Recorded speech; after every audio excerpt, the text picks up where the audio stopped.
Ugh. Where am I? Where is everyone? I'm still not Gladiator. Wait, what time is it? There's only a month left of the season. Go ahead and swap back into Raptor form. Much better. Doesn't look like I have a team anymore, so I guess I'll have to brunt the rest of it alone. The only path now is forward, I suppose. So, let's get to it. What's up, everyone? Moon here. I was honestly debating whether or not I should make this episode, seeing as it's been like a month and a half since episode 5 dropped of Zero to Hero, but here it is. So, I guess here's what happened. As you saw in the beginning of the skit, both of my teammates are no longer playing the retail version of the game anymore. Icho's playing WoW Classic, and Dam is playing Last Epoch. And I totally understand that too. I was expressing a lot of burnout with the game, and I myself took a 2-week break or so to go play SOD. But something about PvP keeps bringing me back, outside of addiction, of course, and that is that it's just a unique game mode, and really there's nothing else like it. Like, there's world PvP in SOD, but from what I've heard from other people, the time to kill is still really low, and it's even less balanced than retail. But also, I think it would be really shitty to not finish what I started. And there's a lot of lessons I've learned throughout the series too. Maybe I was a bit presumptuous in making episode 1 as early as I did, especially given the current state of the season. But over the past couple weeks, I've been really thinking about the game and my time playing it and everything, and I've been having a lot of fun just getting to connect with some viewers, meet some more people. I'm even meeting a lot of cool people in LFG, so I'm gonna go ahead and finish it out. There's only a month left of the season. Probably not gonna get extremely edited episodes like you did before, as these episodes take time to make, and I'd really like to spend a lot of my free time dedicated to pushing. If you want to follow me along with the rest of my journey, I'll be playing a lot more on Twitch and just being sure that I'm live streaming whenever I'm doing the climb itself, just so you get the real picture of what the climb is like. But now that I got all that out of the way, I think I'll go ahead and just get into the What's Changed segment of this.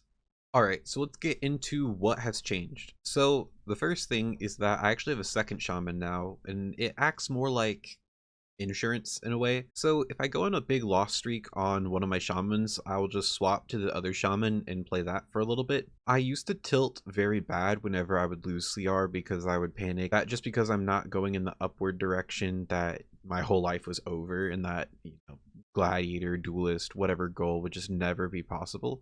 And even though it took a little bit of investment to get a second shaman online, I actually do have 2 resto shamans that are around the same rating, which is, as of right now, about 2050. And going along with that, I ended up doubling down on just resto shaman. One of the mistakes that we made a lot with my team was we tried to switch comps a lot. We tried to, like, rather than trying to overcome the barrier and just see what we can make happen with our comp. Now granted, we weren't really playing a great comp to begin with, but rather than overcoming that barrier, we would look for another answer. We would look for way outside of basically just improving to play what's broken and beat everybody. And the truth is, that's just not going to get you anywhere. So regarding compositions, because I am playing an LFG, unfortunately I don't get to control who signs up for my groups. I am the group leader of the majority of the groups that I play with, but I'm more selective with the compositions that I play. So the 3 comps that I'm going to be playing are Chaos Cleave, which is Demon Hunter Warlock, Shadow Play, which is Warlock and Shadow Priest, and then Demon Hunter Evoker. I've played a lot with Evokers, I kind of know their playstyle, and you add a Demon Hunter to any comp and it instantly becomes S tier, so that's what I'm rolling with.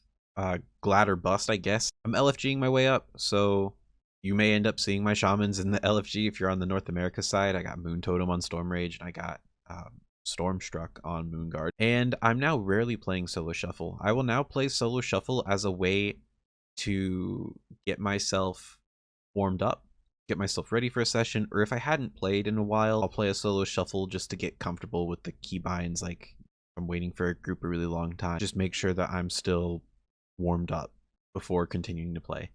And my mindset on Solo Shuffle has changed a lot with this Baker Ice clip right here that I'm going to go ahead and play. If you want Gladiator, and you really want Gladiator, and you say, I want Gladiator, this is the best looking Glad mount, I better not see your ass in Solo Shuffle. I'm going to say that one more time. If you really want Gladiator, I better not see you in solo shuffle. Alright, I'll admit that I'm actually editing this on a second day compared to the first couple minutes of this video, and I totally did not intend it to come off as somber as it did. It's just kind of what the situation is and how I'm moving forward, but regardless, we're going to go over some of the highlights over the past couple days with my queue sessions. We'll do a VOD review, and we'll get to the lessons learned, all that good stuff that you see in these normal Zero to Hero episodes. So, I'll pass it on over to the first couple games.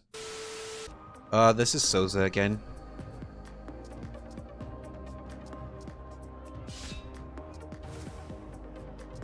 So I do want to drop a stack of this, take PCT.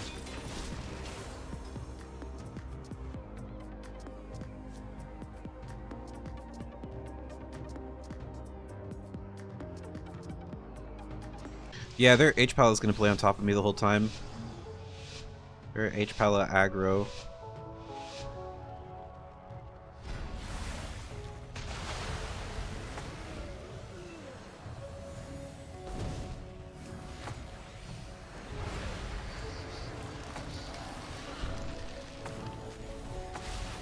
Lock him in. Drop him poison cleansing. Going for a half stun. Repped. We got bubble already. We got like everybody's trinket. I got hodged. Gotta use though. I'm blind. Gotta use. Use. Hot spoon. Brother. Please. There we go. Kick the rat.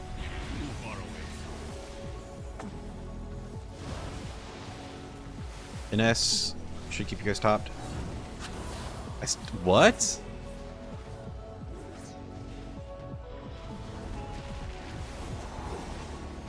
I would just like to cross the map. He's got to use. Oh. Okay. Good. We lock it in. We're so close though. Man, those are the games that like really get to me. That I know we're super close, that I know it was like right there in the bag, and then we fumble it. Got that good with that grip line set up. Yeah, buddy. Yes, sir. Ain't nobody leaving. 2 seconds later. I'm dead.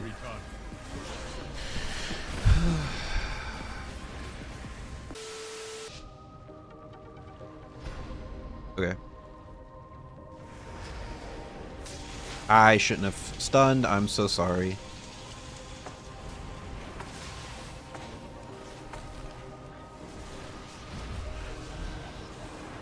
You have one then I think this should be fine. Trying to stagger the second one.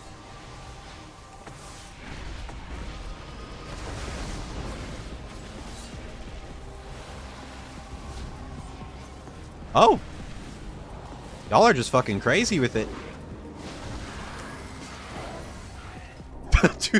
two dead druids in the opener. What did I ever have to worry about? War.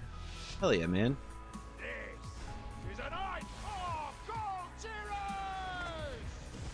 Alright, let me dispel this.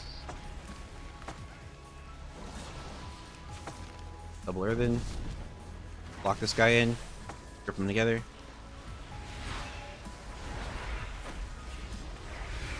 Beard full. Gotta trade zone, I think. I think we zone before darkness. Yeah. There we go. Wish we'd have done that sooner so we got more value out of it. But I think it'll be fine. Then I could save some of the cooldowns right here. Oh, fuck, I give a precog. It's my bad, guys. Tremor the Fear, though. Nice, I get kicked on fire. Just build the DH here. Alright. Purge in the DH. It's been cool though, like even though I'm probably not hitting Glad this season, I've made a lot of friends along the way. In worst case scenarios, I could always just push harder, degen more in Season 4.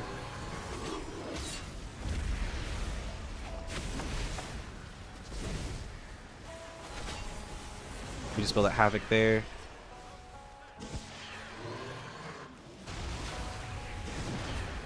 Like, I feel like on these smaller maps, it's more free real estate. Okay. This is very much not free. What the hell?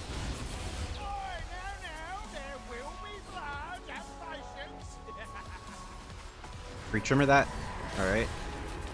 Every day of the week. Trinket Link every day of the week.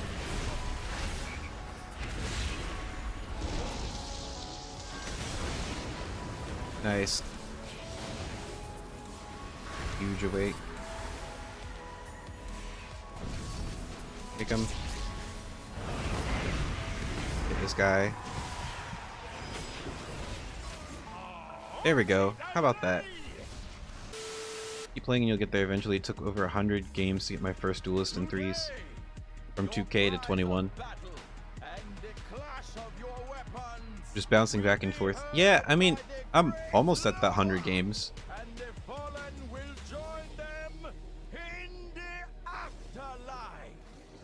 Albeit, I think I started at like 1970 this week or something like that.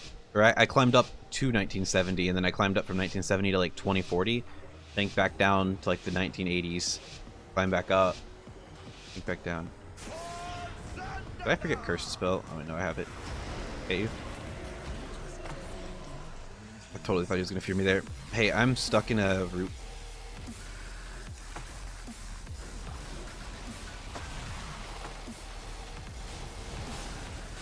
Alright, I got tied down. Gotta get pot spoon something. Hurt them all. I stopped the Ellie damage. I'm purging the Druid. Nice. We get Trank. Unfortunately, that eats my lasso though. I'm grinding so much of this Ellie damage right now.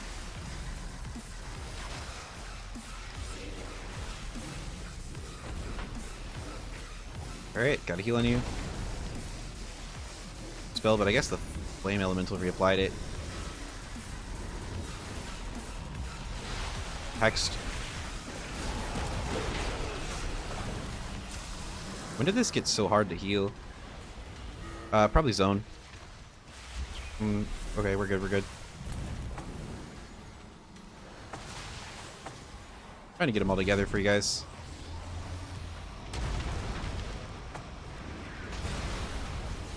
Ascendance proc was really nice. Really well utilized.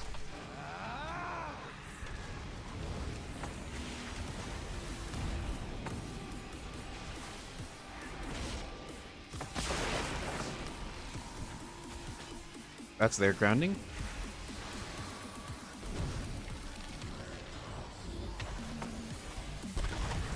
Just dispelling. Who are we on? Want their druid again? Probably my link here.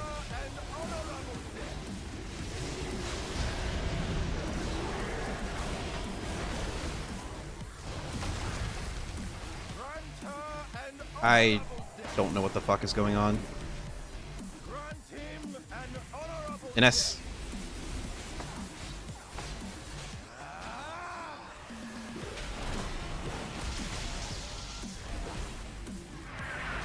Well, all my totems got stomped. I need you to wall like yesterday. There we go. Awesome. They're grinding down. Reset the double earthen.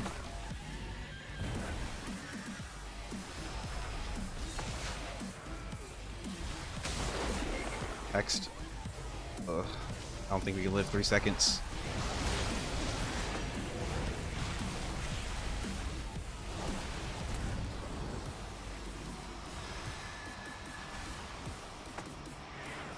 There we go.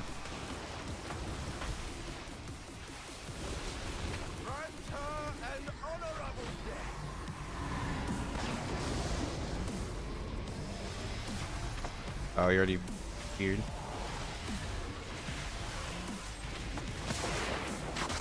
Goodness. Pretty sure I had that warrior on my B-net. Hey guys, Editor Moon here. While I take a drink and get ready to go into this marathon of a caster game, I just wanted to talk about a brief concept that you'll see throughout this game. So this doubly goes so for healers with a curse dispel, such as druids and shamans, is that when you play against a destruction warlock, it's very important that you are dispelling havoc, looking for what that looks like on your big debuffs on your teammates, and just dispelling that as fast as you can, because you can neuter a lot of their 2-target cleave damage, and it's really effective for being able to take control of the game and shut them down. Something to look out for with frost mages too is their frost bomb, being able to dispel that. Oftentimes you'll see a lot of healers not dispelling any other CC so they can dispel the frost bomb, because you can negate so much damage that comes from that. But yeah, that's all. I'm swapping the audio back to the game. NS. Got grounding down. I'm actually gonna reset grounding.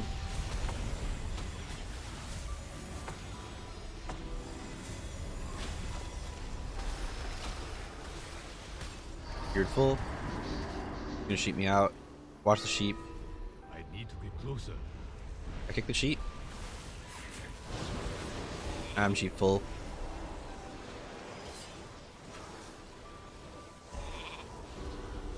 These guys are gonna be all over me the whole game. I just play frost bomb. I ground this. Trying to dispel havoc whenever I get it.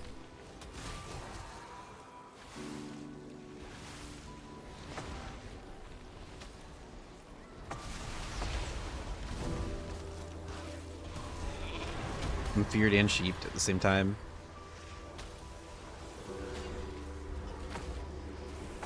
I just play Frostbomb.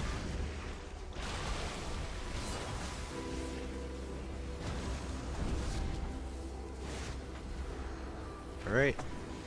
Sheep half.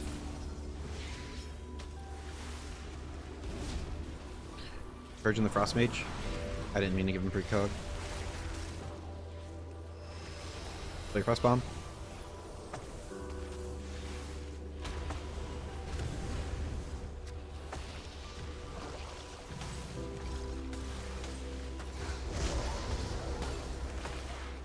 Great. Tied down. Let's play your Havoc and Frostbomb.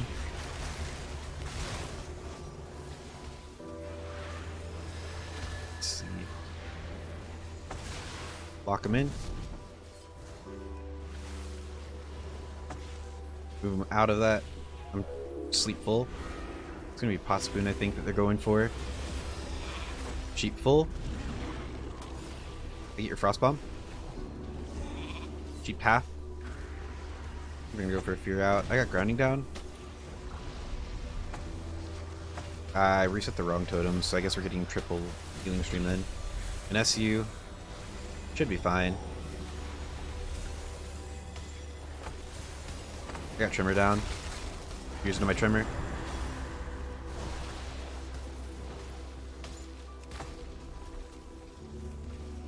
Going for a heal. Nice. Purge the mage. I don't have a purge for that altar though. Damn. These globals are so fast. Get your Frostbomb in 1. Got it. Purging him. Got grounding down. Dispel the Havoc.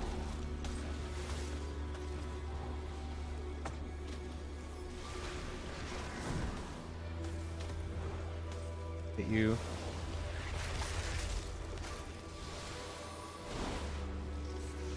Got your Frostbomb.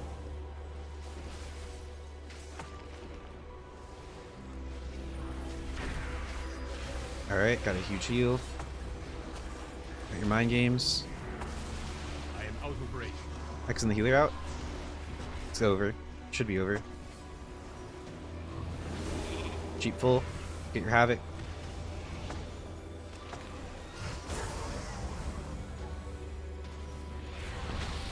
I need to get closer. Going for a stun. I don't want to greet it.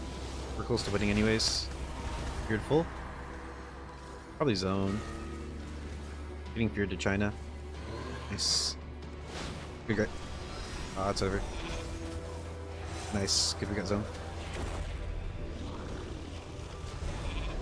Tap. Get the Havoc.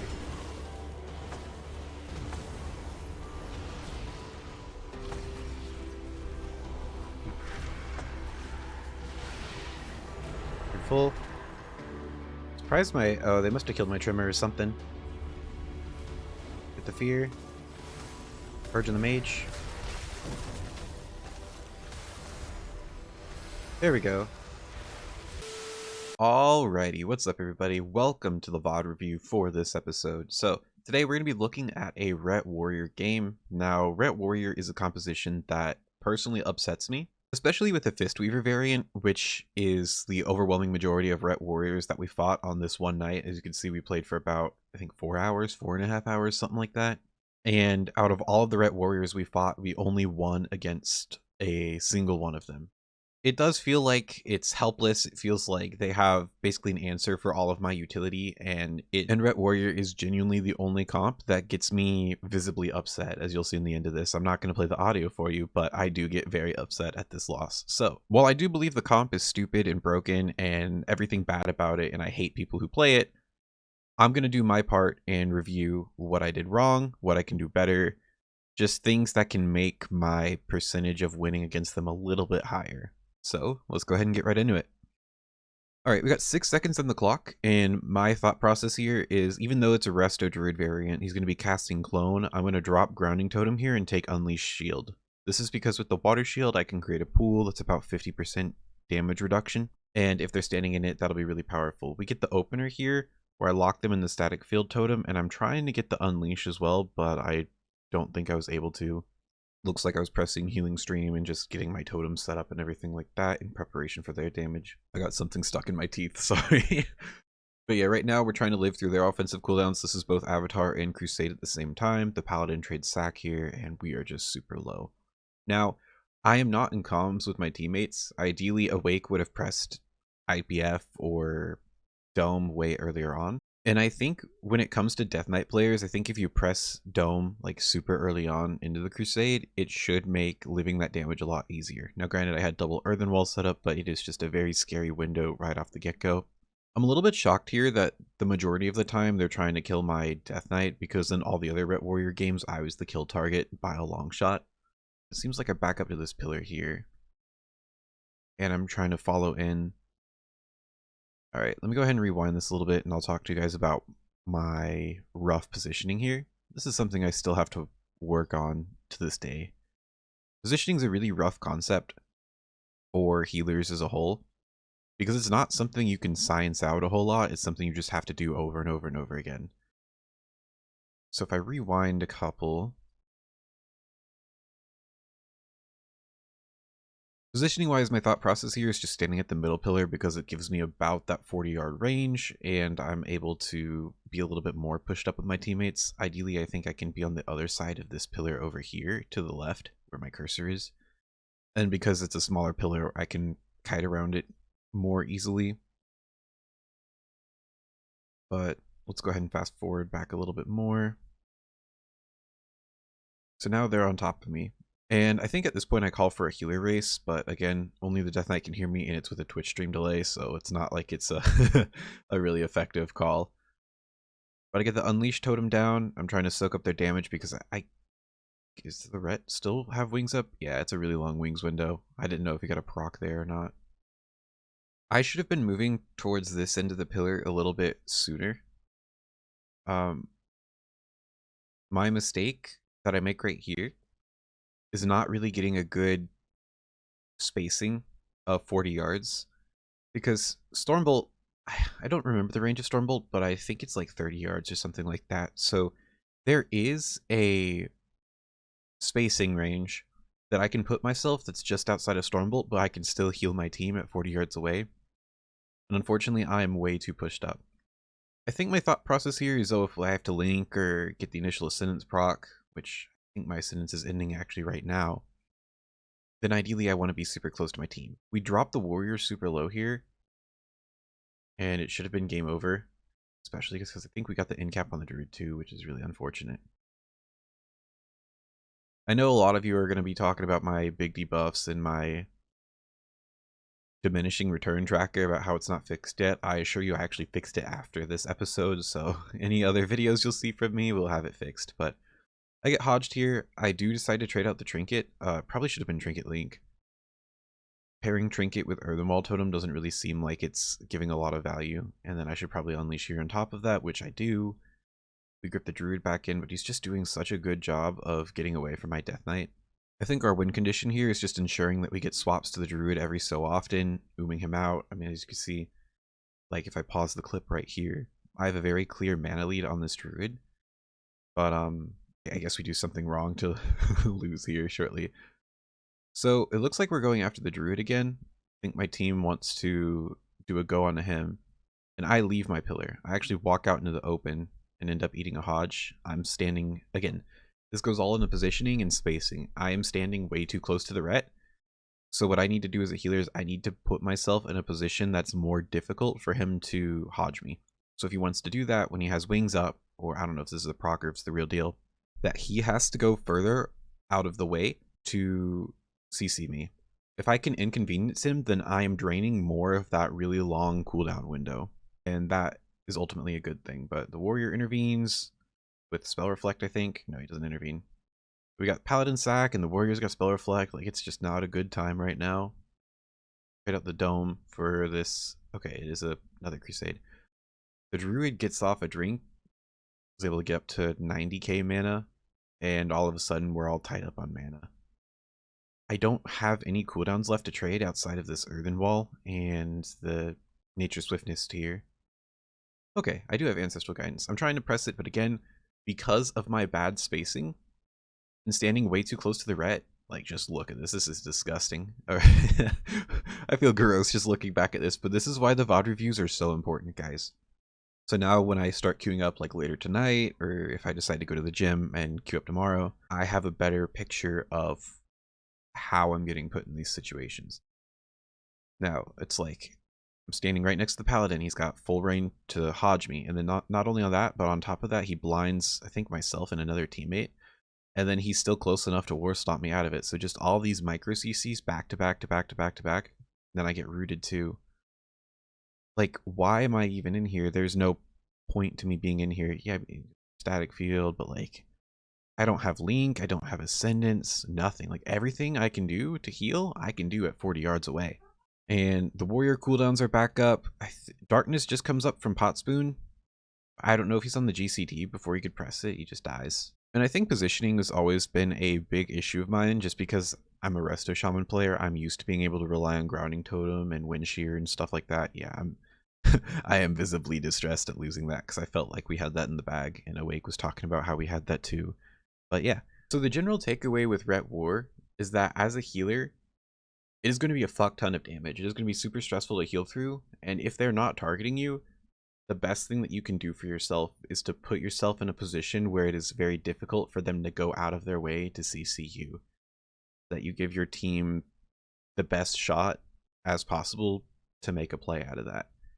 And I'm sure there's some more stuff I can do too when it comes to trading or rotating cooldowns with my team, but I think that's the biggest takeaway I can have with that. Alrighty, welcome to everybody's favorite segment, Lessons Learned. Getting straight to the point, number one actually was already used in episode 4 or week 4 when I was doing it every single week, and that is that the best medicine is more games. I'm gonna keep it a buck. If I am going to hit Gladiator this season, I need probably 1,000 more games than I have right now. Just keeping it real. I need to just queue up a fuck ton, queue up every single day until the season ends. Well, or I guess until I leave, which will be April 19th if the season doesn't end before then. But every single day until then, I'm going to be on the ladder. I'm going to be putting in the reps, just getting more class mastery and becoming a better player with each passing day. Number 2, progress involves pain. You are going to feel so bad losing against some matchups that you felt like were winnable, that were really close. And it's really important to internalize that feeling and utilize it as a way to review what you can do to make that matchup a little bit less painful and give yourself a little bit more percentage of odds. Sometimes you'll just queue into compositions that are going to be a hard counter to you and are going to be very difficult to win, but there are certain things you can do to play well where you can shift the odds in your favor should they make a critical mistake. So just getting comfortable with the feeling that you're not going to win every game. Not every game is winnable, and sometimes it's going to suck, but just using that pain as good fuel to improve as opposed to just giving up, I think that'll be your secret sauce. Number 3 is that your attitude matters. Now, what do I mean by this? This is more of like the LFG sense as opposed to like, oh, never giving up, which I have as point number 5, but understanding that World of Warcraft is a social game and that you need to be workable with other players to actually create a team out of LFG. Now, I know that I am a little bit more privileged as a healer because, and I happen to be maining a meta healer spec at that, where I can be more selective of like what compositions I'm playing with that day. But regardless, if I get like 2 games in and I'm an insufferable player to be around, people are not going to want to play with me. People will remember my username, people will not sign up for my groups, and I don't want that to happen, and neither should you. Which is why being a good teammate is just as valuable as actually being good at the game. Number 4, play what's good for you. This is going to get me some flack from you contrarian viewers out there, but I'll keep it real. Playing the meta, playing the best compositions for your class is going to be the ticket to what gets you to climb. While this would be a very hilarious series if we played something like Feral Druid, Frost, Death Knight, Holy Priest all the way to Gladiator, the truth is that you're going to have to play significantly better than anybody else in the game in order to win basic matchups that you'd be able to win easily if you just played a meta comp. Now, does that mean I'm going to give up Arsham, pick up my Fistweaver, and play Retwar Fistweaver until Glad? No, because Class Mastery also comes into play with that. But I'm going to be playing some of the best compositions that I can play with my Restoration Shaman to make my chances of winning a little bit better. And then last but not least, number 5, never give up. I could just rebrand my channel. I could have just quit. I could have gone to PvE. I could have gone to League of Legends if I wanted to play a better competitive game that has a good ranking system. But I just enjoy WoW PvP too much, and I'm not going to quit. Again, while you're not going to probably see an episode edited to this length for the future, because I really do want to put more time into climbing, just understand that I'm going to be playing until the timer runs out, and I'm going to give it my all. I'm going to be playing every single day, to be just getting in as many reps as I can, and actively trying to improve, because at the end of the day, this was a series that I set out to do, and while I think I did start it a little bit too early, it's a series that I'm going to finish. So, with that being said, let's get to the results. Fuck it. I'm not going to make a slide for the results. My result is that I actually got to a new high in 3s at least of 2093, 2094, something like that. As of right now, we're just shy of Duelist, and I was able to climb about 100 CR in the period of a week. So if we keep up this pace, we should be able to hit Glad by the end of the season. But you never know, things can happen. I could hit a massive win streak, I could hit a massive loss streak, etc. Now, I did hit Duelist already. Something that happened between like the month and a half from episode 5 to episode 6 is that I hit Duelist on Moon Totem in 2s. So even if I don't hit Glad at the end of the season, I'm at least walking away with the enchant. But regardless, guys, I still have faith. The end of it all, I think I really just needed to take a break and do some self-reflection. I think going and working out and working on my health has helped me a lot with that too. That there is still a ray of hope, even if it's super slim. But I'm going to keep going on this journey. I hope you guys decide to stay with me. And until next time, this is Moon, signing out.